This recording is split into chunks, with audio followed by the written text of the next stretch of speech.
Well, hello, listener. This episode of Romance Writers Therapy is brought to you by SimplySpellBoundEdits. Kate and I have both worked with Heather at SimplySpellBoundEdits on multiple manuscripts, and we continue to do so. So if you are looking for an editor, we definitely suggest taking a look at Heather. You can reach her at heather@SimplySpellBoundEdits.com. You can check out her website at SimplySpellBoundEdits.com.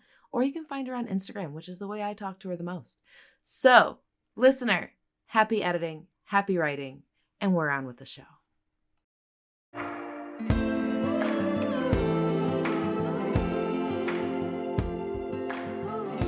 recording. Are you recording? All right. Hi, listener. Hello, listener. Hello. You probably don't recognize us because our last chat with you, we were both like, and here we are today. Like, just the most like mellow versions of ourselves. I'm like, there's a good chance I'm gonna listen to that. There's a good chance. There is a good chance. Yeah. See ya. And we were very know what we were talking energy. about. Well, we did that thing where we were like, what if we wing it? What if we just kind of figure out what it is about? Yeah, like we went into it and we were like, well, we'll talk about this. And then we started thinking about it on air because that's what we do. And we were just like, let's save that. So Marty, what have you been up to? You did tell me that you just found 3 library books you want to return and a t-shirt you were looking for. My kids' books to find this book that's been missing for months, and I found it, which is super exciting. So I get to bring all 3 library books that are past due, like, let's be real, to the library. And then I am going to borrow another book that I want to get. There's that. And then I got my dev edits or my manuscript evaluation back from Heathitor. I don't think we have. I don't think we told her. We missed both opportunities. Yes. To tell her that she's Heathitor. I love that we had her on the pod and we forgot to tell her, like, hey, by the way. Yeah. We did. Recorded with her twice. Gone. Both times. Gone. So I got my manuscript evaluation back and I did my almighty edit outline where I go chapter for chapter, like what I have to do to make sure that the story, becomes cohesive. And then I have a couple scenes I'm adding. Ooh, I finished that sex scene and I told you last night, it is so good. I'm so excited. Right? I'm so excited. Share it tonight. I'm so excited. At least in my mind, it's so good. And I did send it to Heather and she said it was really good too. I'm wondering if I should add another sex scene to this book because there's only 2. There's a couple really good kissing scenes. And Hazel and Elijah find out it's 50,000 words, 55,000 words. And someone was like, there's only 2 sex scenes, but they're really good sort of thing. And a review. And so I'm like, gosh, how many do people expect? I don't know. So I think this book will end up being close to 50,000 words. My God. And so do I add another scene? What was the original goal for this? Wasn't it 10,000? It was 10 to 15. Yeah. Marty. I might have overshot that. Yeah, I just kept writing. I just kept building. Well, part of the problem was that I put in the reverse fake relationship trope and I really wanted to play around with it. And so I just set, I began with the expectation of this will be 10 to 15,000 words without considering that at all when I created the story. Does that make sense? So I just kind of threw that completely out the window. Wrote. Yeah, and then this is just how long it's been taking to tell the story. Yeah, for months you've been like, I'm almost finished with this thing. And I'm like, yeah, okay. Thinking that meant you were at the end. But What did you just? I mean, compared to when I started the story, I was almost finished. Oh my God. So, yeah, it's over 10,000 words. Based on it's context. End any moment now. My God. Well, and especially how slow I've been writing this year. Like, those 10,000 words took a long time. What about you? What's happening with you? What is? So I've been flip-flopping between like 2 or 3 different projects, and it's it's so nice to like be back at the beginning of a project. I think we talked a little bit about like when we're working on our second chance romances, like how different the beats are from like a first time around romance, and that it kind of throws you off your rhythm a little bit. And oh my God, that is like the number one thing I see, like just word for word repeated among a lot of the reviews that I'm being tagged in for Made It to My Ex. It starts with, I don't like second chance romances, but I really loved this one. And I was like, I'm so glad we got over that wall. Like I also say that every time I like a second chance romance, but I'm just seeing it so consistently. Like, oh, I'm going to stop saying that. I know, right? Well, and like now that I'm like thinking about it, like my goodness, like Hayes and Elijah's technically a second chance romance. Yeah. This book is a one night stand that kind of sort of becomes a second chance, but like kind of not. Yeah. But then my next book's a second chance romance.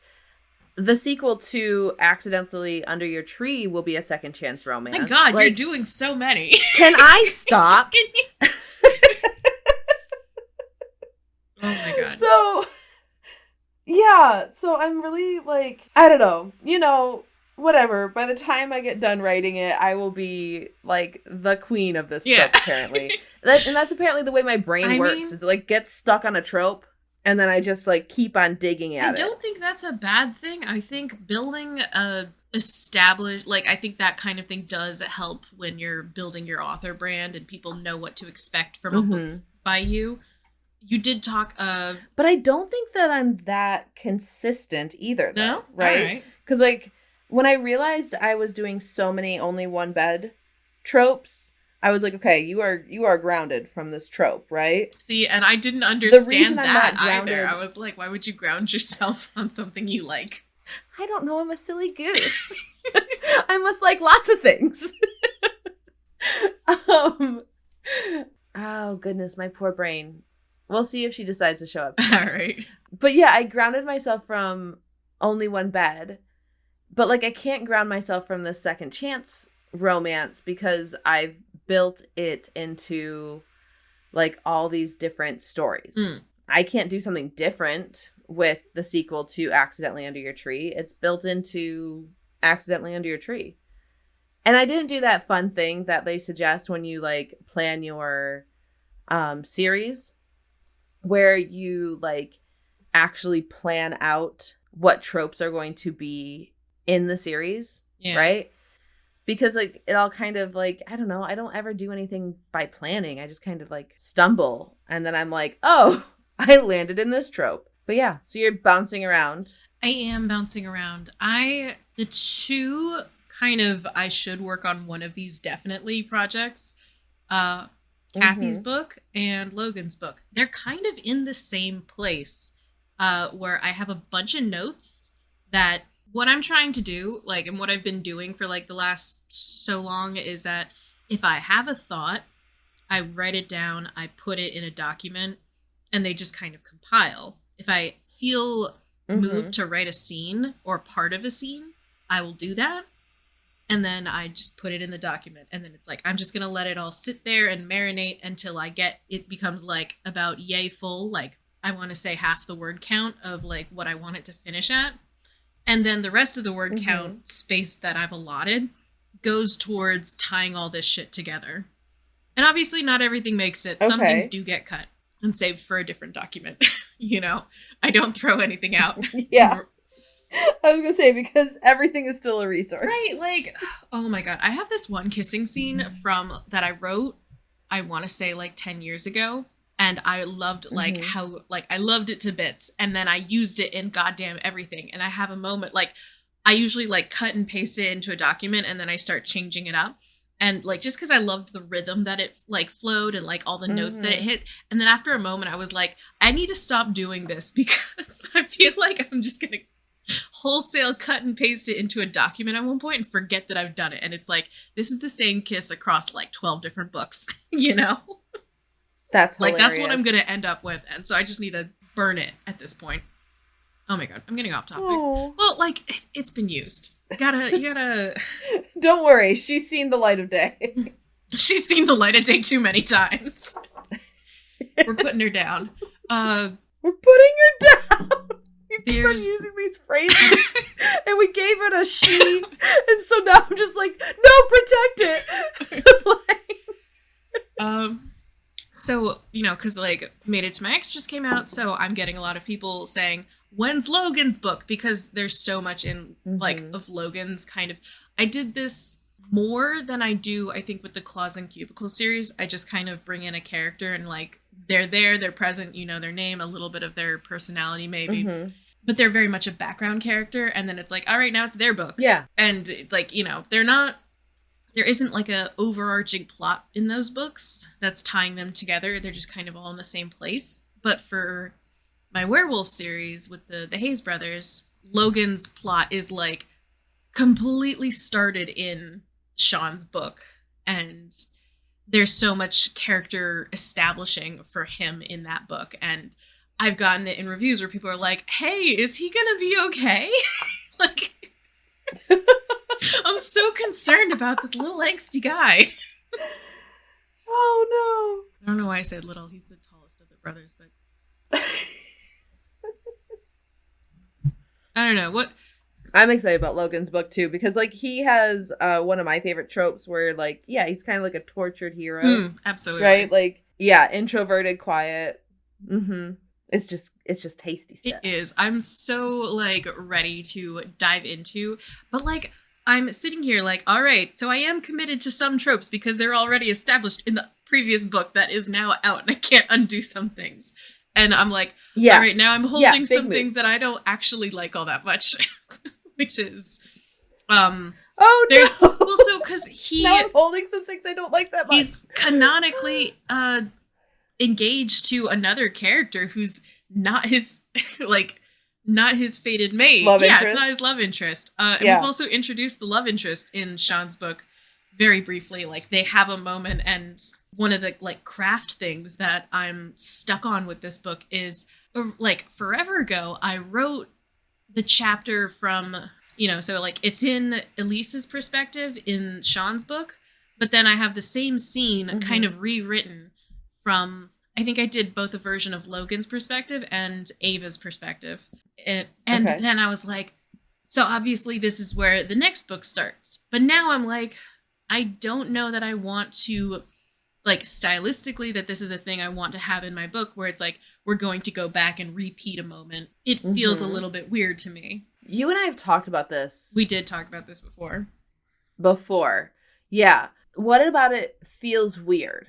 Because it's disrupting the timeline, you know? It's kind of rewinding a little bit and says, okay, I know the other book ends at like 6 p.m., let's say, and then we're going to go back 2 hours to 4 p.m. and like change perspectives. Yeah. And it feels like I'm so tied to the events of the first book that I'm so tempted to kind of see what I can do to remove it from the first book a little bit. I feel beholden to it, if that makes sense. I feel like if you were to remove that, you just have to make sure that it's really well established, their meet cute, that they've actually met before. Well, and how they felt about each other.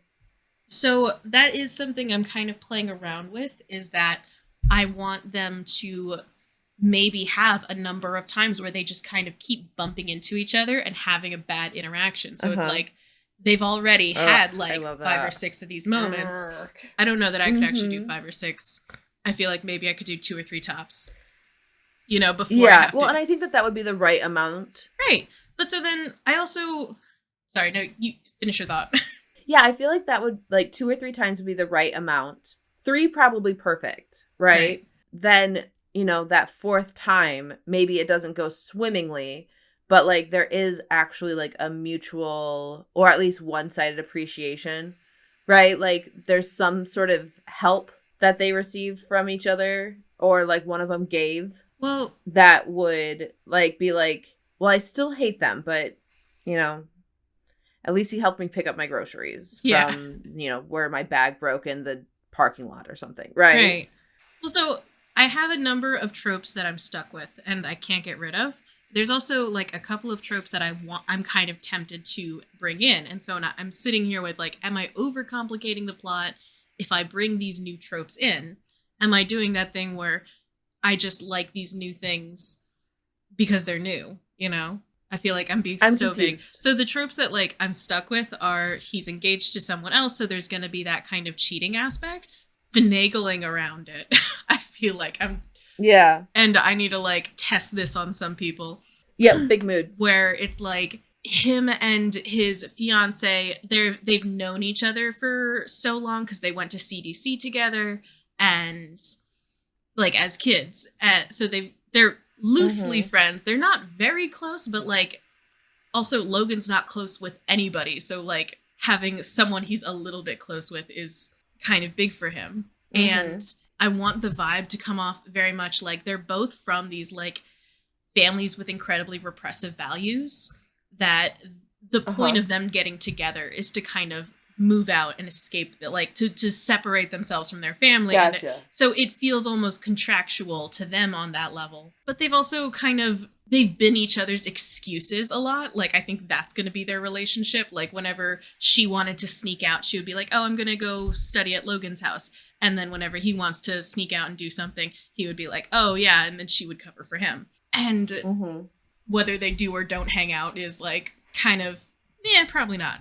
So I have this like opening scene for Logan's first perspective where he's actually with her because she's never on page in the first book. Yeah. Which sad that I never got around to that, but I already felt like Logan's story was taking over Sean's story too much. And I was like, if I bring her in, I'm gonna get too deep in it. Stop me if I'm just rambling. No, you're okay. I have a thought on this, especially since you said the word contractual, right? What if they both acknowledge, like, we do not have chemistry with each other, and so part of our relationship will be that it's open? Well, right? I know that they're from, like, repressed families. Maybe she is already with somebody else, like, but she knows that, like, that person wouldn't be accepted by the family, and so it's agreed between her and Logan that, like, she can continue that relationship. But it is something that would definitely, like, as a reader, I'd be like, oh, man. Like, yeah, this is definitely, like, they are not in this for each other. Yeah. Right? Like. So I do want to, like, play up that element, to, like, create space that he's emotionally attached to her, like, in the romantically involved. Yeah, like, their relationship maybe feels almost more like siblings than it does feel like, or like just friends than it does romantic. Yeah. And I have definitely platonic. A paragraph that I've been ruminating on a lot that I'm like, I think this is going to be key, but I feel like if someone skips over this paragraph, as you do when you read, like everyone just skips over some parts sometimes. It's fine. But that means I would need to like reiterate it a number of times to make sure it doesn't get missed. Is the idea that their relationship was something that they kind of kept continually putting off, like starting their relationship. Like they always intended to have a romantic relationship with one another. And maybe they both don't kind of consciously recognize that they don't have the chemistry with each other. That they've just kind of like assumed it would happen at some point. I think, and then it didn't. And then when he meets Ava and it's like, oh my God, there's chemistry. My impression of his parents, they didn't seem to have a lot of chemistry either. No. Right? Yeah, no, there's a whole scene in the first book about like, do you think our parents loved each other? And they're like 2 out of 3 are like, nah. And then the one guy's like, oh, for real? Oh. That's so sad for the one guy.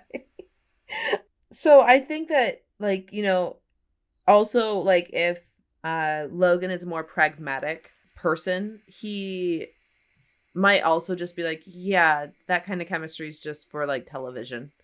Right? Like, it's not a real thing. You don't actually find it. Yeah. Right? Like, he's always, like, very dutiful, to his family. He's just super resigned. Yeah. Yeah, dutiful. Yeah. That's the trope I'm working with so far that I'm stuck with, I think. And I think that's probably going to be the way that it plays out. It's definitely threading a needle there. The other trope that I've planned a lot around is that Ava is his fated mate, but they're meet cute. They actually hook up on, like, I don't want to be like, figure out this thought. They actually hook up during the meet cute beat, I want to say, which is why it feels like I don't have a lot of time to establish that they've kind of bumped elbows a couple of times and been like, hey, stop stepping on my foot, kind of like interactions with each other. And it's also kind of a little bit of a difficult kind of transition from, hey, you're the person who keeps stepping on my foot every time I run into you, to, hey, you want to hook up. But at the same time, like, that is what sets the tone of his and Ava's relationship, because he kind of immediately recognizes, oh, she's my fated mate. And then she goes, I'm not looking for anything serious right now, dude. So oh, no. And so he's just kind of like, it's cool. I will just be over here in the corner with my feelings. And she's like, all right, well, you want to keep doing this? And he's like, sure, tortured on the inside. Yeah, literally couldn't stop. Literally couldn't. But so then I'm like, these are all a lot of fun things that I've built, like I've written a lot on them already. And I'm kind of at the point where it's like, so there's also a lot of room for world building, but do I want to throw in a trope where, like, it's so tempting to me, but I've kind of already written enough where it's like, I would have to rewrite a bunch in order to include the trope of sort of proximity. What do you call it? Forced proximity? Proximity. Is it just called proximity trope? No. Forced proximity? Forced proximity. Yes, that's it. Where maybe she gets a job at the brewery and then they just kind of keep bumping into each other and it's like, oh no. I feel like this might be one too many elements. Well, that would make a lot of sense. Yeah. But it would give them a lot of time to, like, develop a romantic relationship as well. Are you having a hard time hearing me? Oh, I'm sorry. I think I just talked over you a bunch. No, you're totally fine. I just, because of my earphones going through the washing machine. Right. Listener, my earphones have been saved by rice. But I just want to make sure you are able to hear me. Okay. That was not like a backhanded, like, don't talk over me. You're good. My God, we'd be so screwed. We'd never be able to talk again if we couldn't talk over each other. But I think the forced proximity would work really well. And to me, it fits into the two things that you've already mentioned with the engaged to someone else and Ava fated mate, right? Mm-hmm. But how does Ava feel about him being engaged to someone else? Well, she didn't. Okay, never mind. I remember now. What? Anyway, because she didn't realize he was supposed to be the groom. Right. She kind of saw him at the wedding and she went, what's that waiter doing? Because he wasn't fully dressed yet. He just kind of had the shirt on and she was like, white button down shirt equals waiter. So she was like, hey. Amazing. Get to work. She didn't tell him to get to work, but she was like, oh, okay, that guy was rude. All right, I'm dipping. She did not realize it was his wedding that she was at. So that's a little bit of a plot point in his book where she's like, yeah, I heard like a big fight went down at that wedding. And he was like, yeah. And then he does not elaborate because he's like, I don't want to touch that. Oh, man. Okay, so if you did have her working at the brewery, then it would be harder for her not to find out that he was supposed to be the groom, right? True. So here's, I don't know, maybe it could be. Or maybe she just does at some point. Like, it does come up and that's how she finds out. I don't have a scene for that. It could create, it could be the beat of, like, deepening doubt. Or it could be the breakup. It could be shields up. It could be this couldn't work, right? Like, it could be incorporated into a beat pretty easily, right? Yeah. So if she worked at the brewery, I always love forced proximity. I think it's so fun. If she worked at the brewery, like, I think it would be really interesting for her to, like, see the family dynamic, see how he fits in it. And, like, it would give her opportunities to get to know him, like, just from observing, because he's going to be hard to get to know in general. Yeah. True. Right? So I do like the idea of the forced proximity and bringing her to the brewery. And then you'd have a workplace romance, too. Oh, I can't escape the frickin' workplace romances. It'll find you. It does. It's like, this is all I do. I know, big mood. Grounding me from workplace romance. If you don't do the forced proximity where she works at the brewery, how else would they keep on bumping into each other? Well, so that is kind of like the thing is that she, like, it's a small town, so there are a couple locations where they bump into each other. I have it planned that there's like a gas station / convenience store that they kind of both end up in. Are they pumping their own gas, Kate? Are they pumping their own gas? I don't know how to write that, so that's not going to happen. Listener, I'm from New Jersey. Every time I've left the state and had to pump my own gas, I've went and bothered whoever was like parked next to me. I'm like, hey, teach me how to do this. And then just kind of watch them do it. Okay, and listener, you want to know something else wild? Because Kate has said that at other states we should have attendants pumping our gas. That's what she thinks should happen. New Jersey is That's how she thinks the world should work. And the rest of the states should follow our lead. Let me tell you, listener, I am not down. I think that's the hottest take she's ever had. We fight about it constantly. To quote Governor Phil Murphy, we're from Jersey, baby, and you're not. I love that sound so much. Like, it just plays on repeat in my head. That is so funny. Anyway, okay, I'm so sorry. What were we talking Go about? ahead. Pumping their own gas. No one's gonna pump their own gas. They're both making snack runs in my mind. Like, it's close enough to like her apartment. That is a plot point that she won't let him come over to her apartment because she's like really drawing boundaries after her last romantic relationship. That she's like, the boundaries are in place because of the way that the last guy she dated acted. And she's like, I'm not dating anyone because I don't want to be trapped with someone again. And so like, and he's trying to respect the boundaries, and he's like, oh, but it's so hard with this fated mates thing. Especially since like he could like smell her everywhere. Oh, absolutely. Right? Like he could for sure trace her scent to her apartment. Also, she is a menace of a person. She will text him like, and this is she's So where do they have sex? Does he have his own place? No, he lives at home. So that it's led to a lot of interesting moments. She literally, like, their hookup scene. I'm sorry, I'm just gonna go through my whole outline with you guys. Thank you. This episode is just for me. She, they hook up. He's like, let's get out of here. And she's like, I know a place. And he's like, yeah. And then she's like, we're going to drive my car to behind the field behind the brewery because no one comes out here because they hear the animal noises and they get scared. And he's like, holy shit, what are you doing? He doesn't say that to her. He just kind of keeps everything on the inside. He's just like, are you fucking for real, my girl? Like, you could have been like so in danger, girl. Like, and she's like, no, I bring my dates here all the time. And he's like, I'm gonna get a fence put up here. He's so upset about this.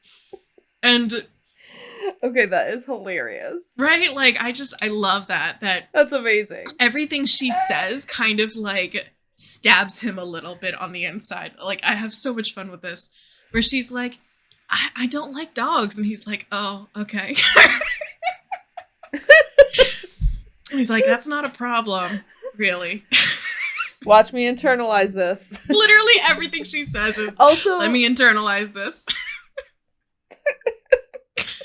Also, like, she doesn't like dogs. I don't trust her. The thing with her last ex is that he had a big dog that he would kind of just let jump all over her, and she would constantly be like, hey, control your dog, like, I'm uncomfortable, yeah. I want to, like, sit down without this thing, like, literally trying to lay down on me or whatever. And, like, she's just, like, wants a little bit of personal space. And I think she doesn't actually dislike dogs. I think she just needed, like, that space and to know that no one was going to use their animal to kind of emotionally wear down boundaries, you know? Yeah. So she has, like, a little bit of a hang-up. She also gets bit by a dog at the beginning. She gets bit by him at the beginning of the book. She's driving away from the wedding, she her headlight is out and she's like, oh my God, I can't see. There aren't any street lights out here. And then she like turns a corner and then like hits something. And then she's like, oh my God. And then she's got her phone flashlight out. She's like, what did I hit? She's like, oh no, I got to put this dog in the back of the van and then he bites her and then he runs away. And she's like, well, all right, now I have to go to the hospital and I get a rabies shot real quick. Over and over and over. Over and over. I gotta get. Did you look up like rabies treatment? I do know a little bit about rabies treatments. I forgot that you had to get them regularly though. Yeah, you do. And it's like 6 shots at the point of the possible infection.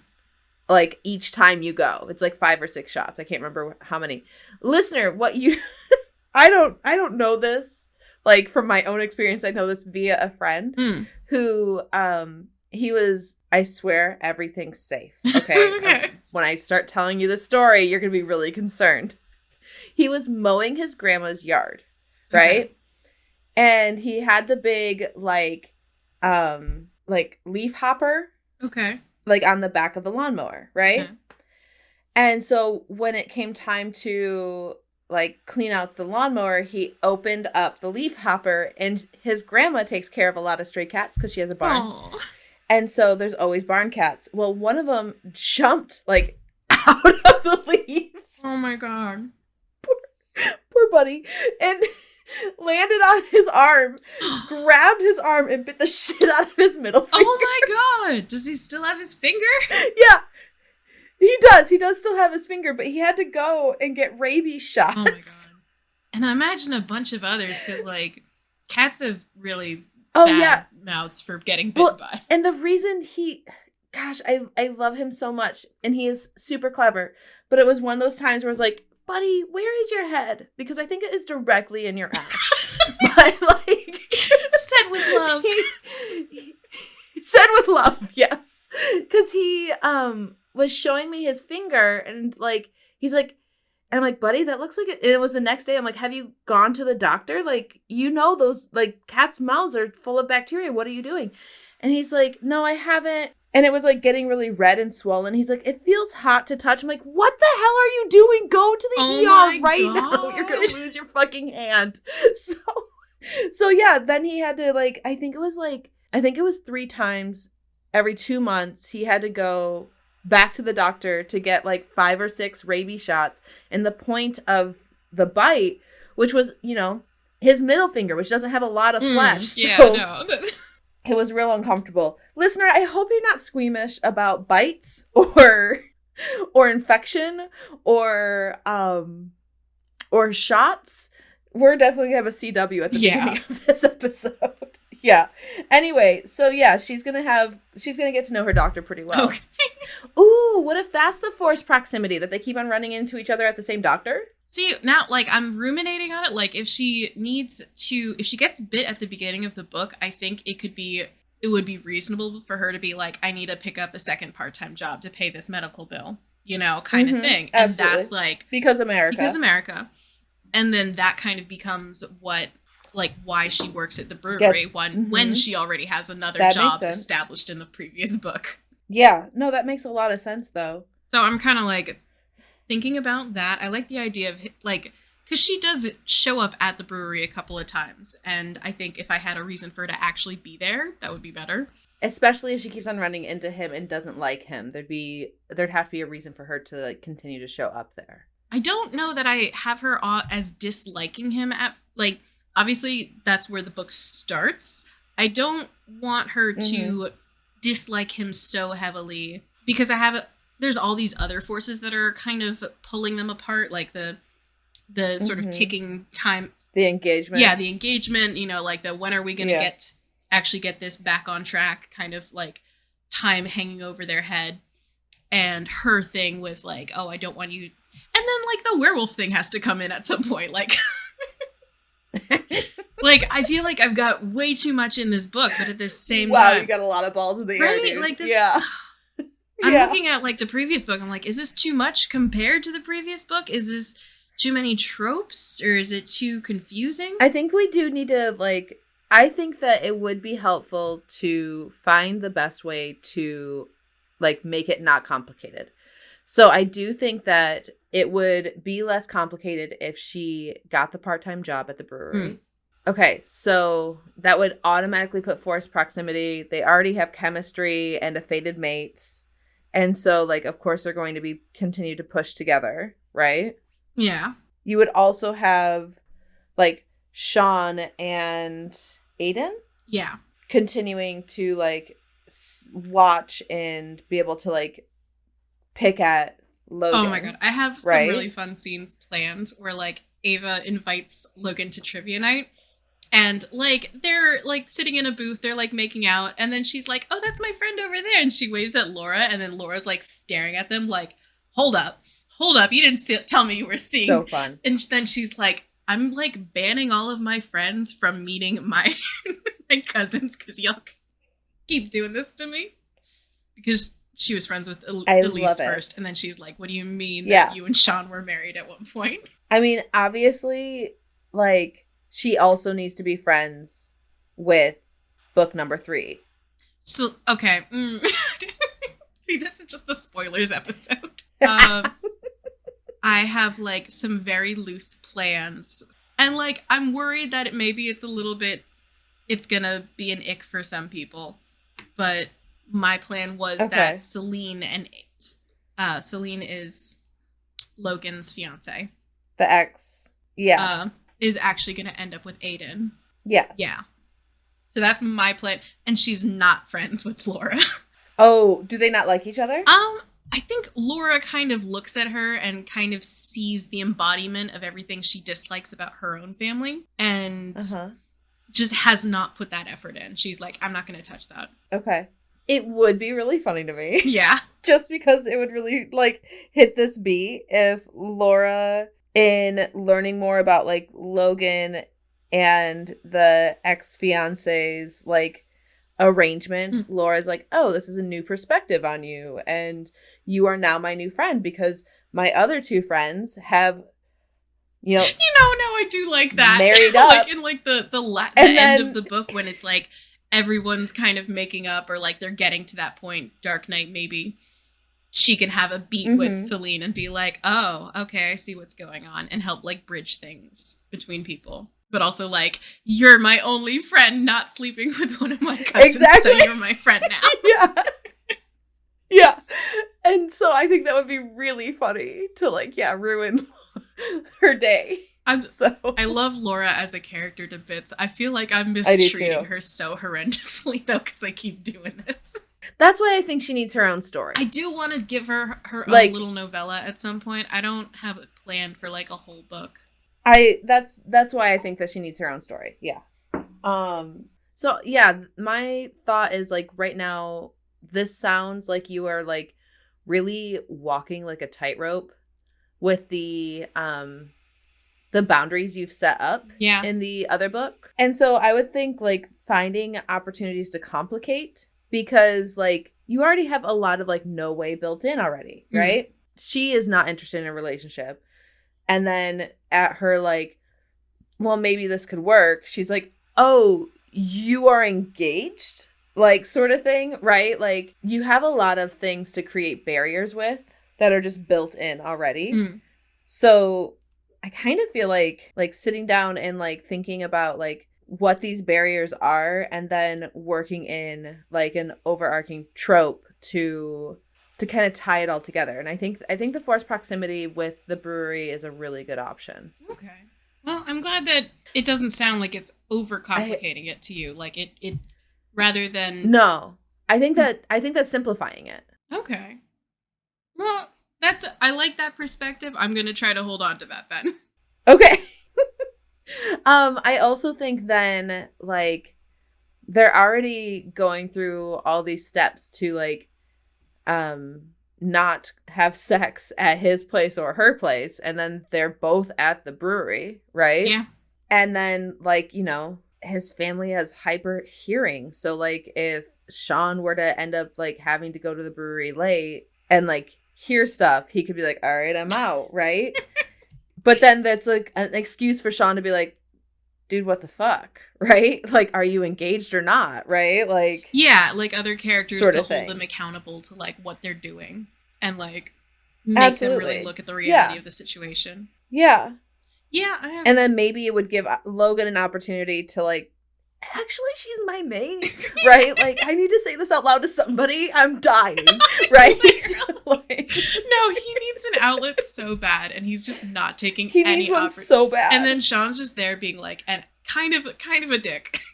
Like, that's their relationship. Is that they're just they exist in the same space, and they're kind of a dick at each other. But there's a lot of love there, and I think that's why it's like so clearly like a relation, like a sibling relationship. Well, we've talked about we planned out my book with me for like 45 minutes. Do you have anything you want to talk about? I hope you got something out of this. I feel like that's also part of our like that's part of our pattern is me asking like, listener, I hope you got something out of this. Oh my god. Just like, well, I mean, listener, I think it's so... Get yourself a pal that you can talk things through with. Yes, I believe soundboarding is like the best tool in writing. And unfortunately, you can't do it alone. You do. I mean, you could get a rubber duck and you could explain it to the rubber duck, but that feels weird. But you're still not getting that outside perspective. Oh, no, not at all. Which is really helpful. Ducks keep that shit to themselves. God damn it, duck. I think, like, it's so interesting to see the way that a book I you're trying to plan tropes ahead. Yeah. See, and I feel like... I am still doing that thing where, like, I don't know my trope until it's done. No? And then, like, with Accidentally Under Your Tree, what I'm struggling with is the tropes that are obvious to me are subverted. Fake relationship, subverted. Only one bed, subverted. Like, snowed in, but only kinda. Right? Like... And it's like, Heather put it really well, where she was like, it's an insta-love or insta-lust that works really well. And if it was like a fantasy story, I would say they were fated mates, right? Like, that's kind of like the energy. And so I don't know, because, I don't know. I tend to not know my tropes until like the end. Ooh, I was just listening to the latest episode of... Maybe it's not the latest. Anyway, an episode of Spa Girls that had Theodora Taylor on it to talk about blurbs. Ooh. Yeah. Blurbs are so This woman hard. is so clever. Okay. What was that? Blurbs are so Blurbs are hard, yes. I do suggest listening to this episode. It's really good. But Theodora was talking about one of her friends who, when she's thinking about writing any scene, she asks herself, could this be a TikTok? Could this be a TikTok? Like, what is the hook? And I'm like, wow, that is... I feel like you do need to explain that a little more to me. Like, if she were to create a TikTok about this scene, what would the hook be? And, like, what would be the juicy bit that she would put on the TikTok to convince people to read the book? And so, like, man, her books must be just, like, chock full of, like, scenes that people just want to keep on reading. Right? Like, what an interesting way to, like, ask yourself, like, does this appeal to readers? Isn't that interesting? Yeah.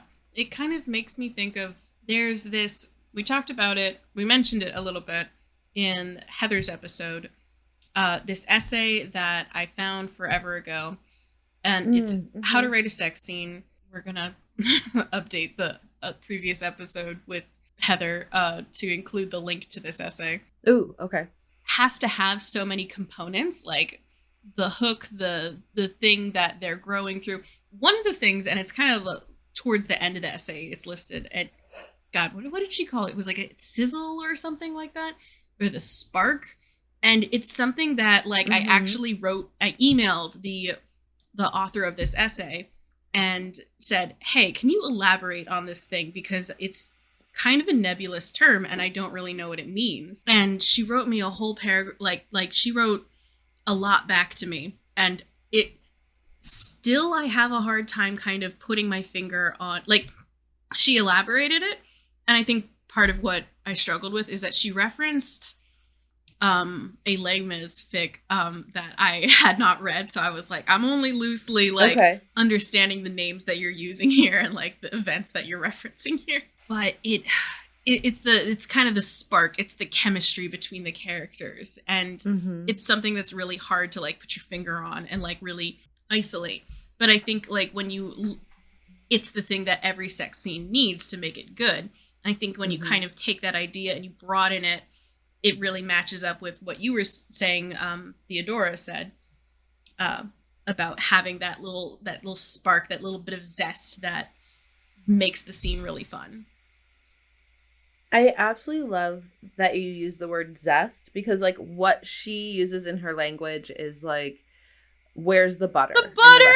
Like, what's going to make this taste good? Oh my God, right? You're right. And so you're talking about zest, and like, that's spices. That's like what makes the plate taste good, right? I do a lot of zesting of lemons when I do my home cooking, so I'm like, the lemon zest. The lemon zest. But yeah, so like I really appreciated that concept. And you know, it's just one more thing to like let rattle around in my brain. Yeah, I like it. Yeah, no, things are like where I'm at in my book right now. I don't have a lot of like soundboarding to do. So I don't feel like it's like it needs to be reciprocated. Right? Like, well, so when you start working on a new project, I would love to soundboard for you. And yeah, maybe Remy and Alicia's book? Possibly. I think stepping back into that book, I'm going to have quite a few thoughts about directions to take and stuff like that. So I will probably need to chat it out. All right. But do you have a piece of writing advice? Do I have a piece of writing advice? I think I've definitely given this piece of advice before, but like when we talk about things that just like things like driving or going for a walk that can really rejuvenate your brain, and you take like the act of specifically not focusing on writing and your stories, I think can be really good. Like taking a complete and utter break from them to really just like let your brain relax. And that's so hard to find, like the thing that's going to let your brain idle in a way that recharges it. Yeah, but I think a lot of times we put pressure on like, I have this problem, fix the problem. Yeah. I have this problem, fix the problem. But also like when and you kind of get stuck in that cycle when you're trying to like, relax breaking on purpose, it in some way, you know, and it's so, like you sit there like, I should be productive. I should be productive. Something that truly takes your mind off of that thought is, I think, the key. Yeah. In other news, I've been playing a lot of my time at Sandrock, and I've just completely turned my brain off for a while. And it is scratching so nice. itches in my brain that I've needed for a while. So my piece of writing advice, I don't know. This is how I do my like edit setup is like I'll get the input and then I will read through it and I'll let it sit in my brain for a little while, like a couple days, and then I'll read through it again. And then I'll let it sit in my brain for a couple days and I'll read through it again.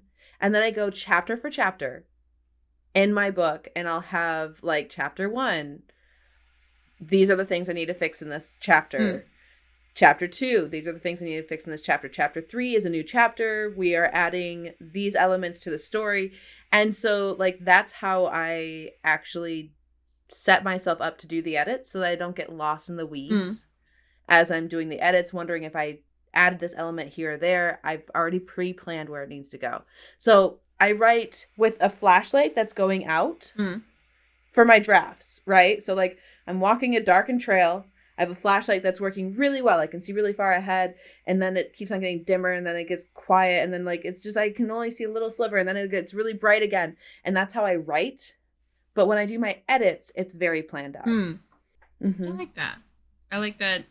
Yeah, you have such a clear path laid out for you when you edit. I think that removes a lot of the really stress like that from the too. process. It does, and then also like, yeah, it removes a lot of stress from the process, and like I get it done so much faster because I know what I'm doing. And every decision I make is so clear. Like I've already decided this is the right way to fix this book. And so like I don't question those choices. Anyway, Kate, where can listener find you? Well, I'm at by Kate Pryor on Threads, Instagram, TikTok, all the places. And you can find my books, my newsletter, and everything important at kate-pryor.com. Go read Made It to My Ex if you want to be set up for all of Logan's book that we've just totally spoiled. Maybe. They don't know what you're going to do. Maybe I'll zigzag. Yeah. None of this happens. Listener, it was all a lie. We planned out a whole book for no reason.